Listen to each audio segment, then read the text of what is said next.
There is a great deal of money to be made and power to be gained, of course, by fueling alarmism. Now, some organisations seem to specialise in it.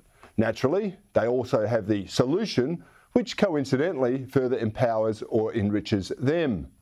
And it usually involves someone else's money, which is not donated voluntarily by concerned citizens, but redistributed by government, for our own good, of course. Naturally, the problem never goes away. It just adapts to the circumstances, and only the continuing replenishment of their bank account with someone else's money will avert a total catastrophe for all of us.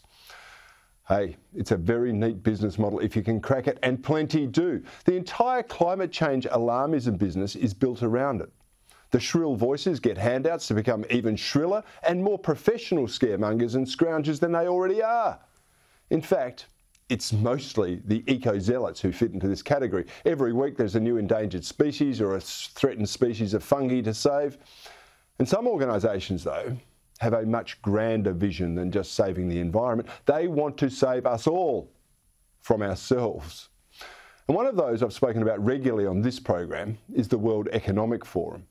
Remember, they're the mob of autocrats who want to reinvent capitalism, to build back better, and who think you should own nothing and actually be happy.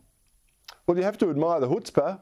They never let an opportunity to proselytise their socialistic agenda of global government go to waste.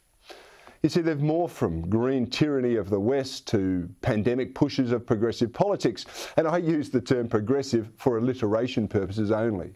A more appropriate word is communist, given their agenda's striking similarity to Marx's Communist Manifesto, which we discussed here a couple of weeks ago. Anyway, the WEF is very influential, counting many politicians, international bureaucrats, billionaires and hardcore socialists amongst their advocates.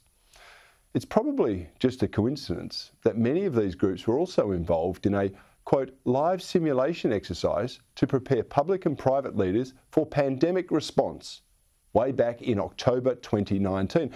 That, of course, was just months before the coronavirus pandemic was declared. And it involved all the usual suspects: the Gates Foundation, the World Bank, the United Nations, the CDC in America, Johns Hopkins University, the CIA, of course, and the Chinese Centre for Disease Control. It also featured big pharma representatives and, oddly enough, a representative of NBC Media. Now, they're just some of the identities that were in attendance. Presciently, though, this mob of altruistic world savers went through a simulation called Event 201, which was about a fictional coronavirus pandemic. Here's what Johns Hopkins University had to say about it last year when questions arose. For the scenario, we modelled a fictional coronavirus pandemic, but we explicitly stated that it was not a prediction. Instead, the exercise served to highlight preparedness and response challenges that would likely arise in a very severe pandemic. Although our tabletop exercise included a mock novel coronavirus, the inputs we used for modelling the potential impact of that fictional virus are not similar to nCoV 2019.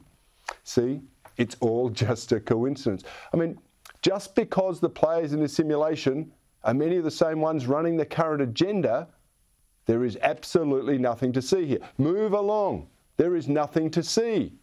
And just to prove it, even the link to the WF epidemic planning page is now dead. I told you, nothing to see. Anyway, managing the world has to be easier than managing your own website, so there is no cause for any of us to be concerned. Except about the next panic attack, of course. You see, the WEF seems so good at preparing for the future, it's wise to look at what they're doing now, because that might be coming down the pipe. Actually, the recent pipeline extortion in the USA is a good case in point. See, that was a relatively mild case of cyber terrorism. And coincidentally, of course, the WEF are conducting a new simulation, this time over a cyber attack that will shut down the world economy. Imagine how quickly society would disintegrate if water and electricity and fuel and other essentials were shut down due to a cyber attack. I mean, hoarding toilet paper wouldn't be enough anymore, would it? We'd have to have a new collective enemy to unite against, while, of course, demanding that government save us all. Once again, the WF is making the case that this is a global threat, which of course it is, and is a, quote, major obstacle in our path to progress. You see, there's that word again, progress, as in progressive, as in socialist. Naturally, such a threat requires a global response, which the WF is prepared to lead. It seems, you see, that every problem identified by this mob and their allies in the international bureaucracy requires the global centralisation of power and decision-making.